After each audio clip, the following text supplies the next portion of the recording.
আমি একজন প্রবাসীর বউ। প্রবাসীর বউদের জীবন যে কতটা কষ্টের, কতটা করুণ হতে পারে সেটা আমার জীবন কাহিনী না শুনলে আপনারা বিশ্বাস করবেন না। কেন এত বড় একটা সিদ্ধান্ত নিতে বাধ্য হলাম সেটাও আপনাদের সঙ্গে আজকে শেয়ার করব। আমার যখন 14 বছর বয়স তখন আমার বিয়ে হয় এক প্রবাসীর সঙ্গে, যার বয়স ছিল আমার থেকে প্রায় 10 বছরের বড়। অনেক ধুমধাম করে বিয়ে হয়, অত কিছু বুঝতাম না, যেহেতু গ্রামের মেয়ে ছিলাম, স্মার্ট দুনিয়ার থেকে অনেকটাই দূরে ছিলাম। যাই হোক, বাবা মায়ের পছন্দে বিয়েটা হয়ে গেল। আমিও আর অমত করি না, বিয়েটা করে ফেললাম। আমার হাজব্যান্ড দেশে আসছিল 3 মাসের জন্য, তার মধ্যে তারা একটা খুশির খবর শুনতে চাচ্ছিল।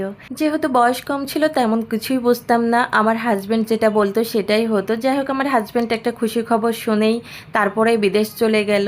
এই খবরটা আসলে পরিবারের অনেক খুশি বয়ে আনার কথা ছিল, কিন্তু যতটা খুশি হবে ভেবেছিলাম ততটাও কিন্তু আমার শ্বশুরবাড়ি কেউ খুশি হয়নি। আমার হাজব্যান্ড মোটামুটি খুশি হয়েছিল, কিন্তু অতিরিক্ত খুশি আমি কারোর মধ্যেই দেখতে পাইনি, আমি জানি না কেন। অথচ ওনাদেরই কিন্তু চাওয়া ছিল বাড়িতে একটা বাচ্চা আসুক। আমি জানি না কেন তারা খুশি হতে পারছে না। এইভাবে দিনক্ষণ সময় সবই চলে যেতে লাগলো। এক সময় ডাক্তারের কাছে গেলাম এবং জানতে পারলাম আমার মেয়ে বাবু হবে। শ্বশুরবাড়ি কেউ এটা শুনে খুশি হলো না। ইনফ্যাক্ট আমার হাজব্যান্ডও একদমই খুশি হয়নি। আস্তে আস্তে আমার সঙ্গে কথা বলা বন্ধ করে দিল। প্রায় আগে কথা বলতো যতটুকু, এখন ততটুকুও কথা বলে না। আর একটা কথা বলাই হয়নি, বিয়ের পর থেকে আমার হাজব্যান্ড কখনোই আমার কাছে টাকা পাঠায় না। আমার যেটা প্রয়োজন হয় আমি শাশুড়ি আম্মার কাছে চাই, তখন উনি আমাকে দেয়। মানে আমার কিছু ইচ্ছে হলে আমি নিতে পারবো এমন কোনো ব্যাপার ছিল না। আমিও আর কি এইসব বিষয়ে কখনো তেমন গুরুত্ব দিইনি, কিন্তু যখন আস্তে আস্তে বড় হচ্ছে, আস্তে আস্তে আমার ভেতরে আরেকজন বাড়ছে, আমার দায়িত্ব বাড়ছে, আমিও আস্তে আস্তে বুঝতে শিখছি যে আমার হাজব্যান্ড আমাকে অবহেলা করছে।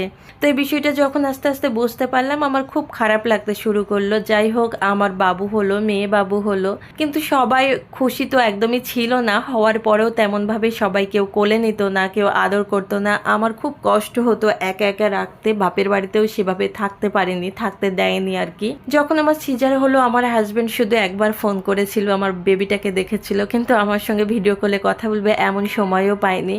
এই বিষয়গুলোতে আমি অনেক বেশি কষ্ট পেয়েছি, অনেক কেঁদেছি। আমার পরিবারে কেউ জিজ্ঞেস করলে আমি বলি যে না, এমন কোনো ব্যাপার না। আমি নিজের মধ্যে সবসময় রাখতাম। আমি চাইছিলাম না যে আমার হাজবেন্ড কারো কাছে খারাপ হোক। অনেকবার রিকোয়েস্ট করার পর আমার মেয়ের বয়স যখন 2 বছর, তখন আমার হাজবেন্ড দেশে আসছিল 1 মাসের জন্য। তারপর 1 মাস থাকছিল, বাট এই 1 মাসের মধ্যে একটা সময়ও আমার সঙ্গে ভালোভাবে কাটেনি। আমার মেয়েকে সেভাবে কোলে নেয়নি, আদর করেনি। প্রত্যেকটা সময় আমার সঙ্গে অশান্তি করতো। আমি বুঝতে পারিনি আসলে কেন এগুলা করতো। আমি হাজব্যান্ডকে একটা ফোনের কথা বলেছিলাম, অনেক রাগারাগি করার পরে একটা ফোন পাঠিয়েছিল। আসলে আমার শাশুড়ি আম্মার কাছে ফোন ছিল, সে ওইভাবে আর কি কথা বলতে দিত না, কিন্তু আমার মেয়ে বায়না করে তার আব্বুর সঙ্গে কথা বলার জন্য। যখনই ফোন করি তখনই ব্যস্ততা দেখিয়ে রেখে দেয়, কথা বলতে চায় না। টুকটাক মেয়ের সঙ্গে একাটুক কথা বলে, মেয়ে অনেক কিছু বায়না করে, আমার সঙ্গে অল্প কথা বলে, কিন্তু বুঝতে পারি আমার সঙ্গে সেইভাবে কথা বলতে চায় না। আমার মেয়ের বয়স এখন 8 বছর, ও অনেক কিছু বুঝতে শিখেছে। মেয়ে মাঝে মাঝে আমার কাছে এসে বলে যে আব্বু আমার সঙ্গে কেন ভালো করে কথা বলে না, আমাকে কেন আদর করে না। এগুলো শুনলে আমার আরও বেশি কষ্ট হয়, নিজের মধ্যে চাপা রাখি। অনেক বুঝতি মেয়েকে, কিছু করার নাই, কিছু বলার নাই, আল্লাহ ছাড়া আর কারো কাছে বলার নাই।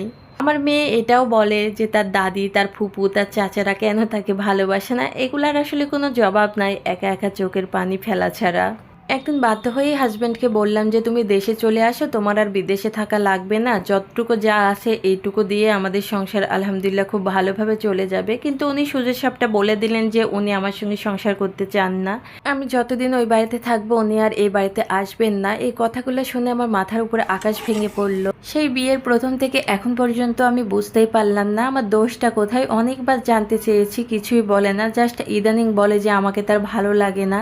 আমি অনেক ভেবেচিন্তে সিদ্ধান্ত নিলাম আমি আর আমার মেয়েকে নিয়ে এই বাড়িতে থাকবো না, কারণ নিজের উপর অনেক অবহেলা, অনেক অত্যাচার সহ্য করেছি, কিন্তু আমার মেয়ের উপর এত অবহেলা আমি কিছুতেই সহ্য করতে পারি না। আর বাবা মায়ের মধ্যে যে তিক্ত সম্পর্ক, সেটা কিন্তু একটা সন্তানের উপরও ইফেক্ট পড়ে। তো আমি চাই না আমার মেয়ে অসুস্থ কোনো পরিবেশে বড় হোক। আমি আমার মেয়েকে অনেক বড় করতে চাই, জানি জীবনটা অনেক কঠিন, তবুও চেষ্টা করবো ইনশাল্লাহ।